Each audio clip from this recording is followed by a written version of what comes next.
قال الله سبحانه وتعالى يرفع الله الذين آمنوا منكم والذين أوتوا العلم درجات.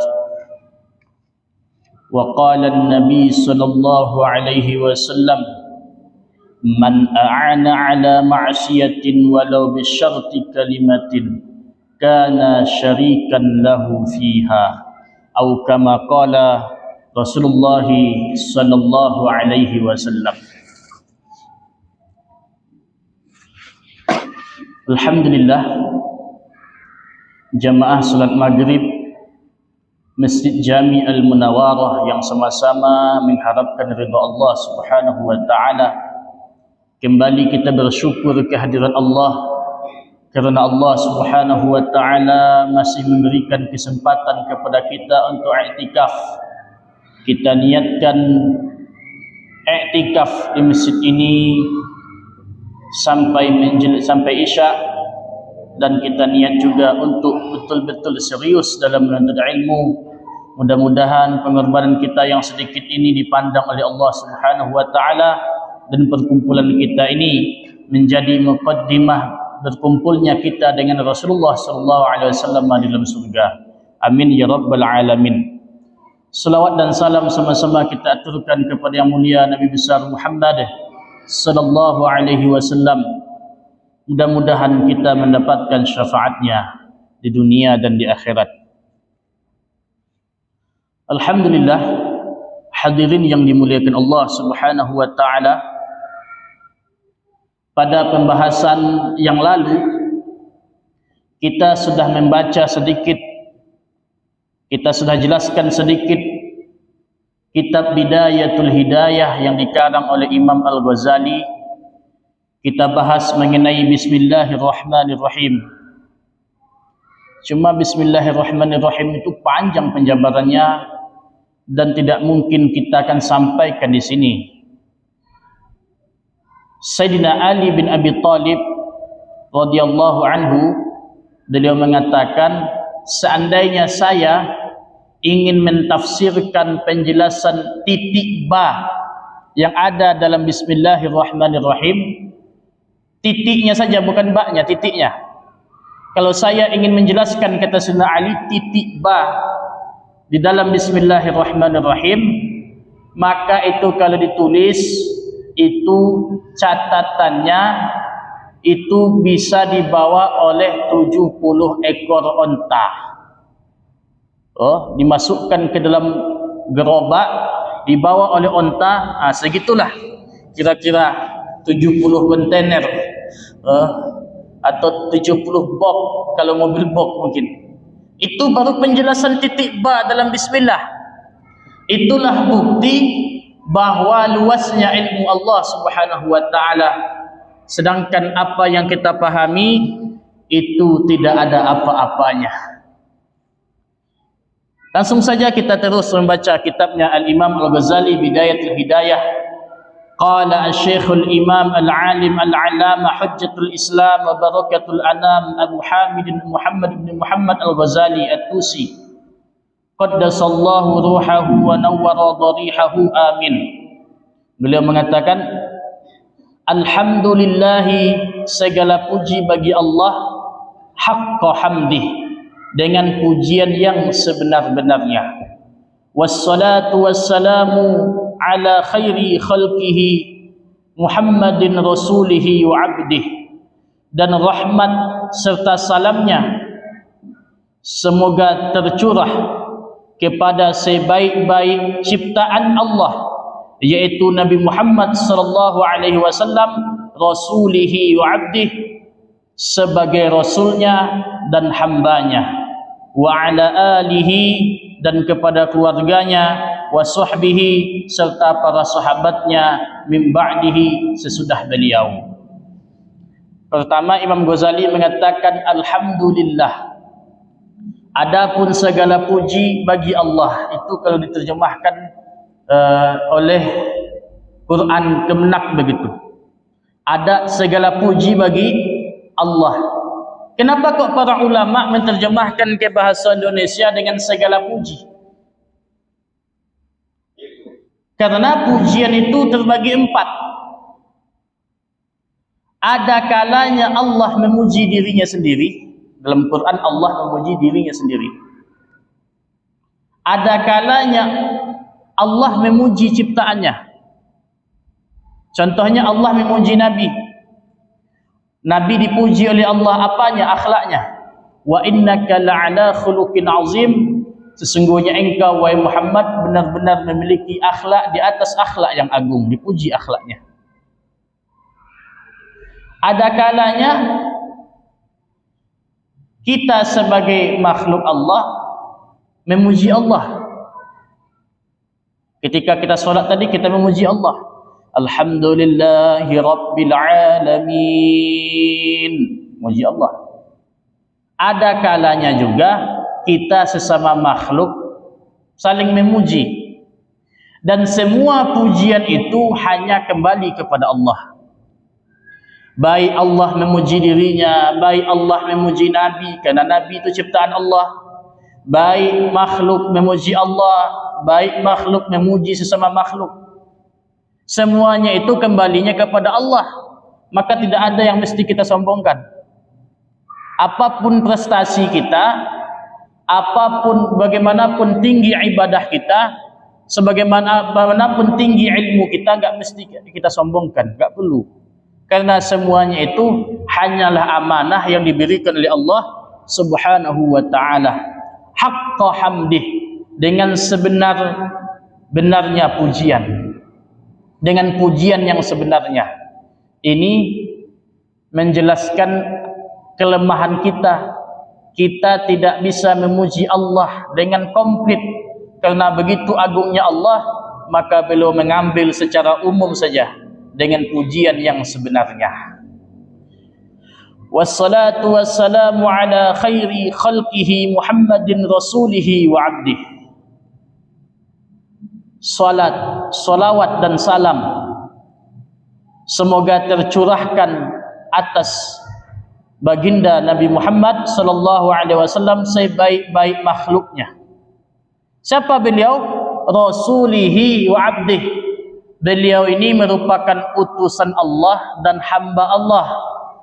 Kalau kita ini Pak ngaku-ngaku hamba banyak. Bahkan saking pedenya kita ini mengaku hamba Allah, infak pun kita di masjid enggak nulis nama kita. Dari siapa ini? Dari hamba Allah. Kenapa kok kita pede itu? Karena kita enggak mengerti terkadang apa definisinya hamba. Nah, apa definisinya hamba? Itu penting. Hamba itu adalah merupakan makhluk ciptaan Allah yang hanya mendahulukan kehendak Allah daripada kehendaknya. Hanya mendahulukan perintah Allah daripada seluruh perintah. Gimana nih pemahamannya? Ada tingkat-tingkatan seseorang itu bisa disebut hamba, enggak langsung. Ada tingkatan makhluk, ada tingkatan insan dalam Quran, ada tingkatan bashar, ada tingkatan hamba, tingkatan paling tinggi. Iblis adalah makhluk Allah. Iblis itu makhluk Allah. Siapa yang menciptakan? Allah. Akan tetapi dia bukan hamba Allah. Apa kata iblis dalam Quran? Ini akhafullah. Sesungguhnya aku takut kepada Allah, akan tetapi perintah Allah enggak dijalanin. Nah, iblis disuruh sujud kepada Adam dengan sujud penghormatan enggak mau. Karena ada kesombongan dalam diri. Ana khairu minhu. Ini sifatnya iblis ini. Saya lebih baik daripada dia. Ini biasanya sifat iblis begitu, Pak. Merasa lebih baik dari orang. Sifat iblis. Takut katanya sama Allah, akan tetapi enggak mau jalanin perintah Allah. Di atas itu ada namanya insan. Insan ini gimana insan? Kalau diterjemahkan dalam bahasa Arab ya artinya manusia. Insan itu ketika diberi nikmat oleh Allah dia lupa kepada Allah. Ketika dia diberi ujian oleh Allah, dia itu protes kepada Allah. Ini insan. Diberi nikmat, lupa, sibuk dengan nikmat, lupa kepada sang pemberi nikmat. Kalau diberi musibah, protes. Enggak pantas saya ini, kok begini kali Allah memberi saya ujian seperti ini. Insan. Makanya Nabi tidak disebut dengan kata-kata insan dalam Quran. Bapak cari dah. Kecuali pentafsiran mungkin ada.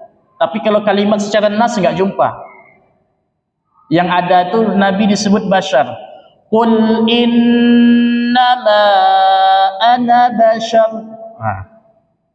Katakanlah wahai Muhammad, sesungguhnya aku ini hanyalah bashar. Tidak disebut insan. Qul innama ana insan, enggak. Qul innama ana bashar. Insan dengan bashar sama kedudukan terjemahannya kalau dalam kamus.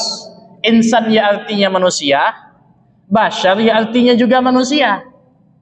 Tapi bedanya insan kalau diberi nikmat dia lupa kepada sang pemberi nikmat, sibuknya dengan nikmat itu. Diberi kebun, sibuk dengan perkebunan, lupa dengan Allah. Ada nggak kira-kira orang begitu Pak di sini? Mana orangnya? Nah, insan kalau diberi musibah protes. Yo. Ini namanya insan. Baca aja dah. Dalam Quran banyak itu yang jelaskan begitu. Idza mabtalahu, macam-macam lah. Fayaqulu rabbi ahanan, banyak dalam Quran itu penjelasannya banyak. Nah, di atas itu ada namanya bashar. Nabi disebut dua dalam Quran. Yang pertama bashar, yang kedua hamba. Bashar tadi kul innama ana bashar. Yang kedua hamba. Subhanalladzi asra bi'abdihi laylan minal masjidil haram ilal masjidil aqsa alladzi barakna haulah. Subhanalladzi asra bi'abdihi. Disebut dia itu hamba. Bashar gimana Pak kalau bashar? Bashar itu tingkatan maqam bashar. Kalau diberi nikmat dia syukur, diberi ujian dia sabar. Nah, ini dah enak ini. Diberi nikmat dia syukur sama Allah.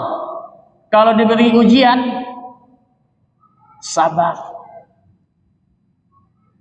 Ada tingkatan yang lebih tinggi daripada itu, namanya hamba. Hamba ini ciri-cirinya diantaranya kalau diberi nikmat syukur, diberi ujian juga syukur. Gimana kira-kira? Bapak-bapak udah begitu belum? Kalau saya belum nih kayaknya. Itu diajarin Nabi. Nabi mengajarkan dalam kitab-kitab hadis, kita tengok. Ketika mendapatkan nikmat, Nabi mengajarkan doa, alhamdulillahilladzi bi ni'matihi tatimmus shalihat. Ini ketika diberi nikmat, Nabi ngajarin syukur, alhamdulillah. Diberi musibah Nabi ngajarin syukur juga, alhamdulillahi ala kulli hal. Syukur enggak? Tapi yang bisa lapang hatinya begini nih hamba. Masya Allah, hamba. Diberi nikmat syukur, diberi musibah syukur. Kenapa? Karena dia yakin, dia percaya bahwasanya semua nikmat dan musibah itu kalau dari Allah, pasti itu yang terbaik dari Allah untuk dia. Secara zahir mungkin itu bentuknya musibah, akan tetapi itu bisa jadi adalah satu kebaikan dari Allah. Makanya Nabi SAW bersabda dalam Sahih Al-Bukhari, "May yuridillahu bihi khairan yusib minhu." Siapa orang yang diinginkan kebaikan oleh Allah pada dirinya, yusib minhu, maka Allah beri dia ujian musibah. Itu ditata itu hati kita di situ, benar apa enggak? Itu tingkat-tingkatan tadi. Kira-kira kita ini dah sampai makam hamba belum ini? Tapi kan, Masya Allah, itulah kita belajar. Mudah-mudahan kita benar-benar menjadi hamba Allah yang hakiki. Itu rasulihi wa abdih, itu disebut oleh Al-Imam Al-Ghazali. Lanjut kita aja. Amma ba'du, adapun sesudah bismillah, alhamdulillah, selawat kepada Nabi, para sahabat, pada keluarga Nabi. Amma ba'du, ini Imam Ghazali ngajarin sama kita ini penting ini.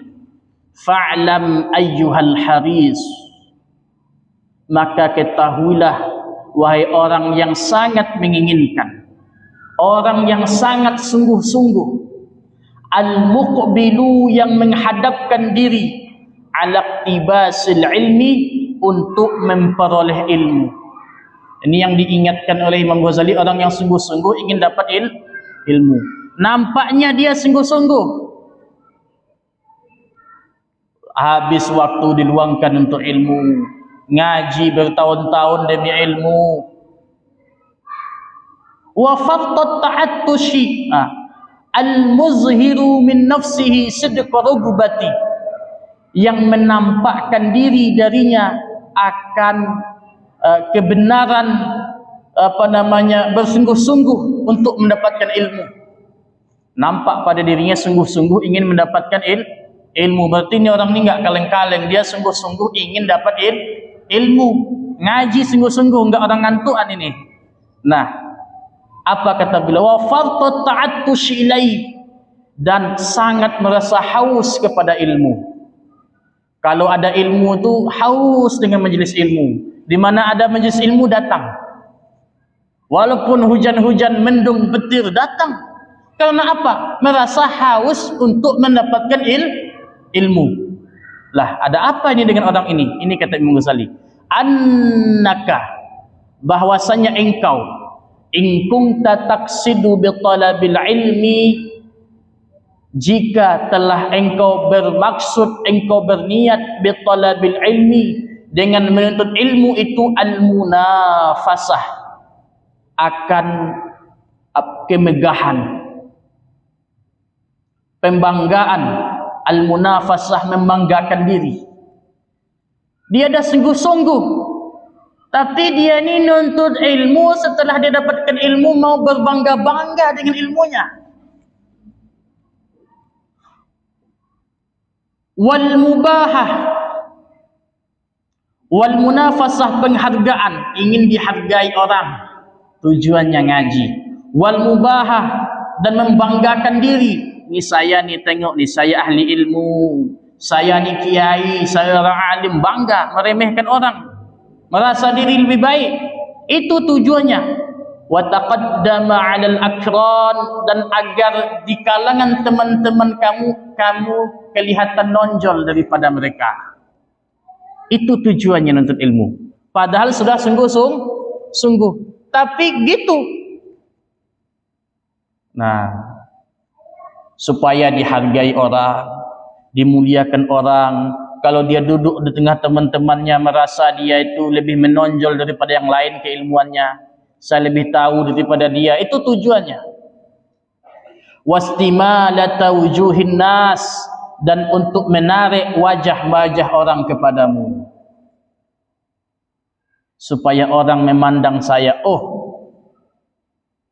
beliau itu orang alim, beliau itu hafiz Quran, beliau itu mondoknya lama, beliau itu imam masjid, beliau itu ahli ibadah. Itu tujuan kamu dalam menuntut ilmu. Wa jam'i hitamid dunya, dan mengumpulkan dunia. Tujuannya mengumpulkan dunia, mencari pangkat, jabatan, itu tujuannya. Fa anta sa'in fi hadmi dinik, maka engkau itu adalah orang yang berusaha dalam merobohkan agamamu. Tujuanmu menuntut ilmu apa? Ini diajarin Imam Ghazali, niat dulu nih sebelum kita ngaji kitabnya ini. Niat menuntut ilmu apa? Capek-capek mondok, capek-capek hadir kajian, capek-capek hujan-hujanan datang. Tujuannya untuk supaya dimuliakan, supaya dihormati, supaya manusia cium tangan sama dia. Ada nggak kira-kira begitu deh? Ini yang diingatkan Ghazali ini, supaya orang hormat sama dia. Kalau nggak dihargai, mutung. Intinya nggak ikhlas. Kata ulama salaf namanya Imam Zunnun al-Misri, ini dikutip oleh Imam Al-Ghazali, Imam An-Nawawi dalam kitab At-Tibyan fi adabi halamatil Quran. Orang ikhlas itu Pak ada 3 ciri-cirinya. Ini kalau 3 ini ada pada diri bapak-bapak dah ikhlas nih.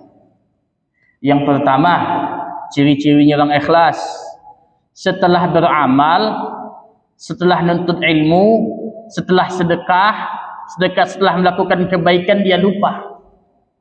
Lupa bukan ingat. Gimana kira-kira? Ada nggak begitu? Habis sedekah 100 juta lupa. Saya dah sedekah apa belum ya? Akhirnya sedekah lagi. Nah, ini orang ikhlas ini, Pak. Gimana? Bapak-bapak dah ada gitu belum? Angel ini. Dah. Orang ikhlas.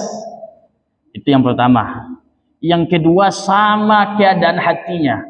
Mau dicela, baik dicela maupun dipuji. Dipuji tidak bikin lubang hidungnya kembang. Enggak merasa senang dipuji.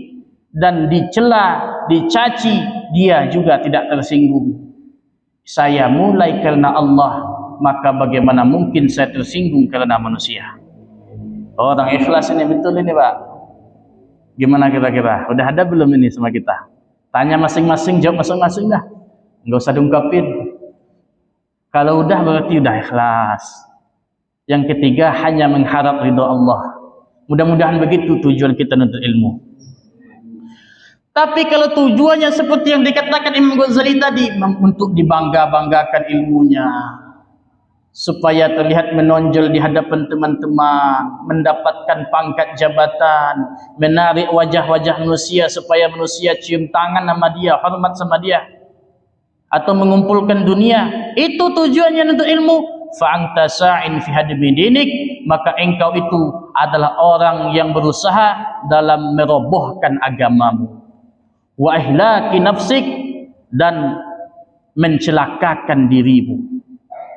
Wa bai'i akhiratika bidunyaka, dan engkau adalah orang yang menjual akhiratmu dengan duniamu.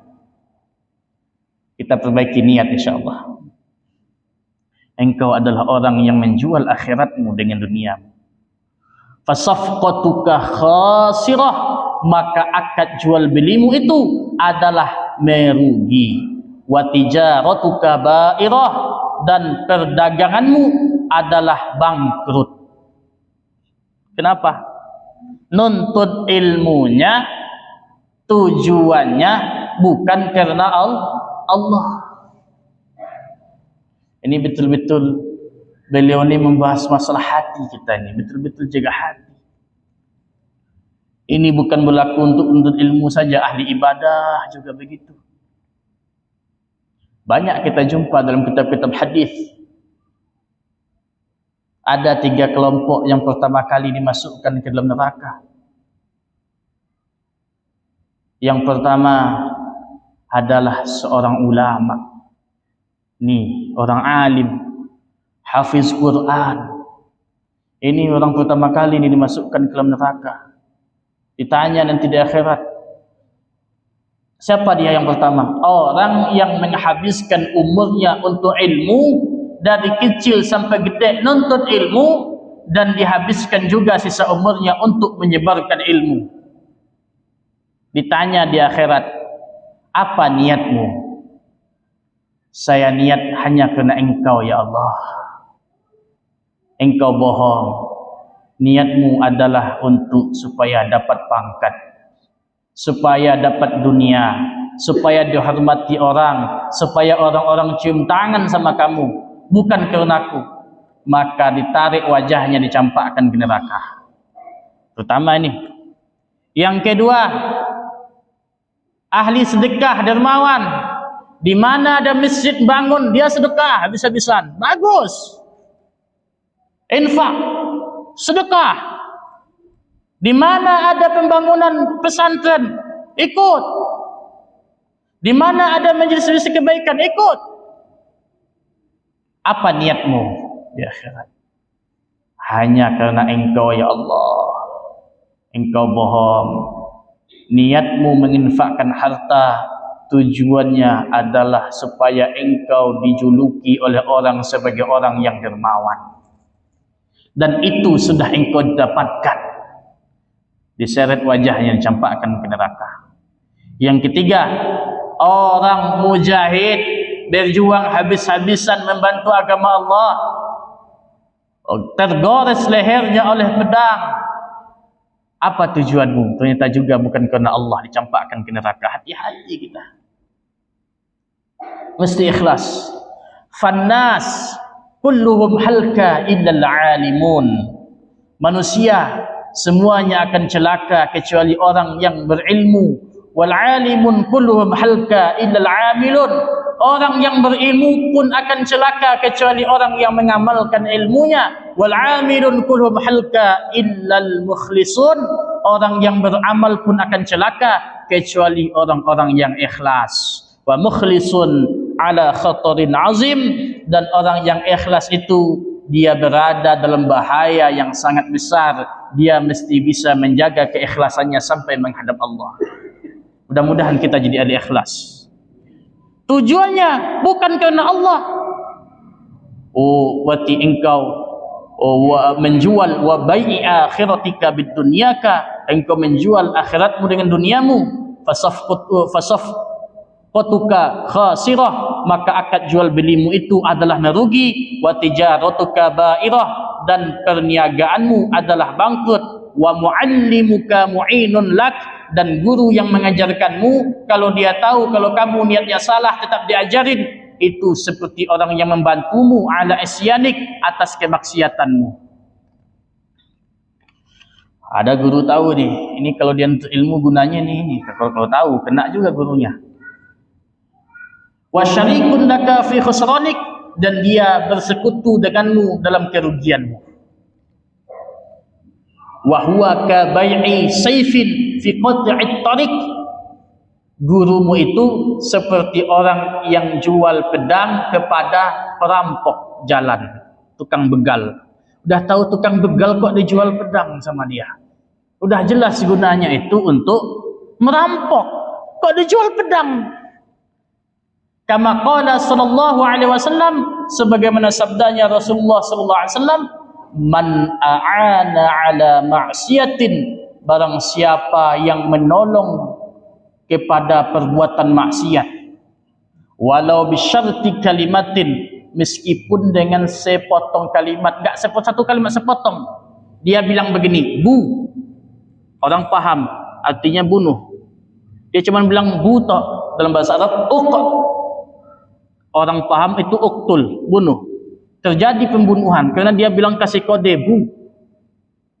Begitu dia membantu kemaksiatan, kana syarikan lahu fiha, maka adalah dia orang yang bersekutu lahu baginya fiha, dalam maksiat itu. Hati-hati kita Pak, ada majelis maksiat tahu dibiarin aja, bahkan ditolong malahan. Hati-hati, insyaallah bisa dipahami Pak ya. Ini hati-hati. Wa in kanat niyyatuka, dan jika ada niatmu, wa qasduka, dan tujuanmu, bainaka wa bainallah, antaramu dan antara Allah Ta'ala, min talabil ilmi, dari menuntut ilmu itu, al hidayah, tujuannya adalah untuk mendapatkan hidayah. Maka niat kita ini untuk mendapatkan hidayah. Duna mujarradir riwayah, bukan untuk menjadi seorang penceramah tok tujuannya, supaya bisa ngomong di depan, supaya kelihatan alim, Bukan itu tujuannya, tapi tujuannya adalah hidayah. Fa'abshir, maka bergembiralah. Fa innal malaikata, karena sesungguhnya para malaikat tabsutulak, akan membentangkan ajnihataha, sayapnya bagimu. Orang ilmu, malaikat membentangkan sayapnya menaungi orang yang menuntut ilmu. Sebagian ulama mentafsirkan sayapnya malaikat jadi alas tempat duduknya orang yang menuntut ilmu.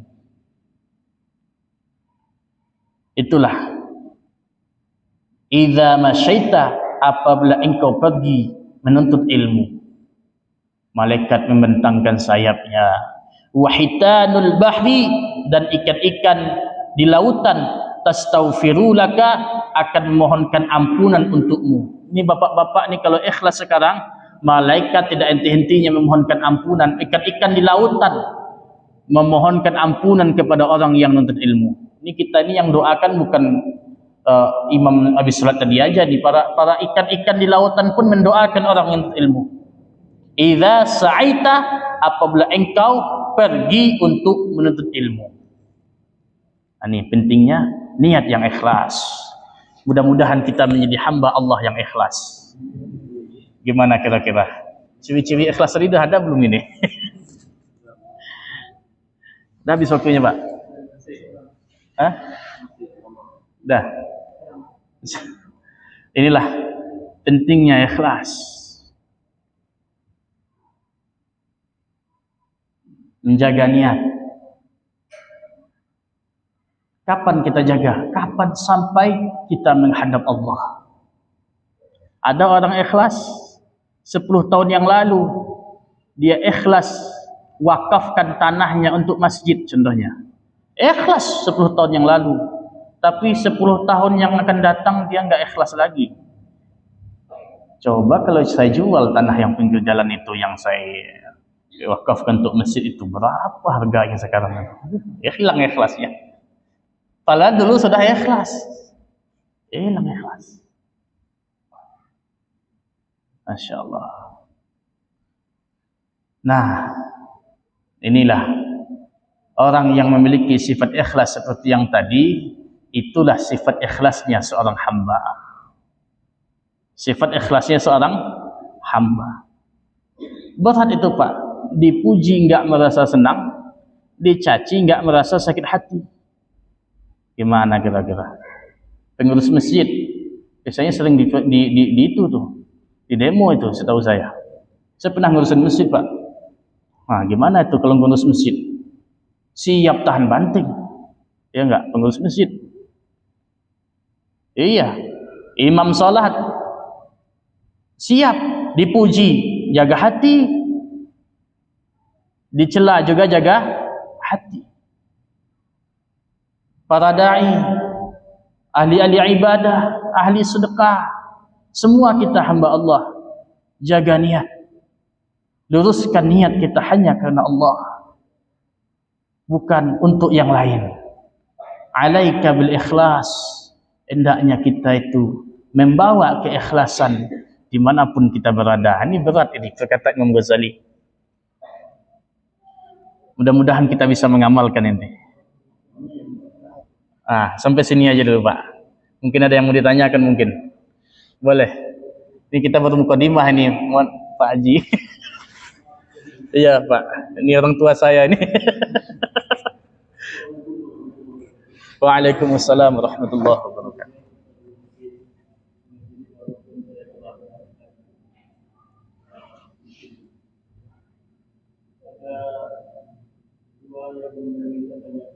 Ya, mudah-mudahan bisa dijawab.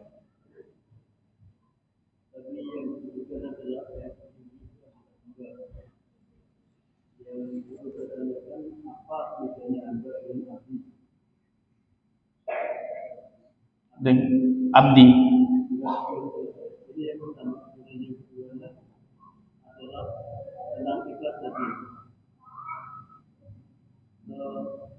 Kalau nanti ditegur, diluruskan apa yang akan saya sampaikan. Bahwa saya sering bulan sholat ada orang yang punya uang, punya barang, namanya pinjam, pinjam hutangnya. Tetapi tidak dibayar-bayar. Ketika ini saya ceritakan, saya disuruh mengikhlaskan, tetapi saya tidak. Gimana jawaban saya yang tadi mengatakan tidak bisa, karena orang itu mengundang tetapi tidak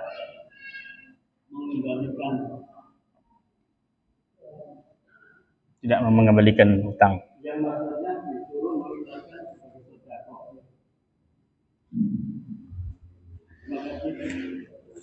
Insyaallah. Luar biasa. Yang pertama tadi pertanyaan beliau, apa bedanya hamba dengan abdi? Abdi, abdun itu sama saja. Abdi, abdun itu sama saja. Artinya adalah hamba. Cuma kalau sifat hamba yang sempurna tadi ya begitu. Sama saja. Menurut pandangan saya itu sama saja antara abdun dengan itu sama, berasal dari kata yang sama. Mudah-mudahan kita menjadi hamba Allah yang diridhoi Allah. Akan tetapi ingat, walaupun kita mungkin merasa belum di tingkatan hamba yang saya sebutkan tadi, Allah itu Maha Pengasih. Manggil kita itu walaupun ahli dosa dengan hamba loh. Qul ya ibadiyalladzina asrafu, katakanlah ya ibadi, wahai hambaku, ya ibadiyai, wahai hambaku, alladzina asrafu ala anfusihim, panggil dengan hamba. Supaya ini kita nggak putus asa ini. Nah, kemudian ada orang yang berhutang kepada beliau, kemudian beliau nggak mau bayar. Ikhlaskan sajalah untuk sedekah. Ini beratnya hutang memang ya. Ya, kalau pas bayar itu langkah kaki 1000. Nah, ini bagaimana? Beliau katakan enggak. Di dalam syariat, hutang wajib dibayar. Maka kita wajib mengingatkan dia supaya dia untuk membayar hutangnya. Maka dalam kacamata syariat, apakah salah beliau tadi, orang tua kita, saya belum bisa mengikhlaskan? Dia nggak salah, karena itu kewajiban dia mesti bayar. Akan tetapi kalau seandainya bisa mengikhlaskan, itu lebih baik. Kalau bisa mengikhlaskan, kenapa? Karena nanti orang yang nggak bayar hutang itu nanti ganggu-ganggu kita aja, Pak.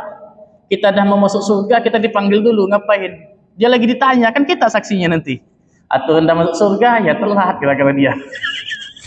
Ya, kalau kita mampu mengikhlaskan baik. Akan tetapi kalau tidak, kita nggak berdosa, karena akadnya adalah hutang.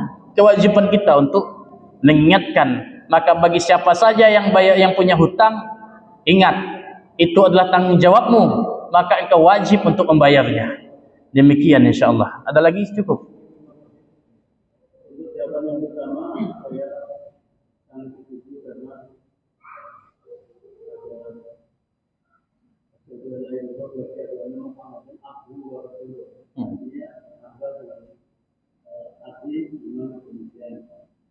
kemudian yang kedua, yang tentang mengucapkan, saya tahu bahwa mengucapkan sesuatu itu, tapi itu bukan memberikan edukasi kepada orang yang nanti menjadi kebiasaan. Karena itu beda.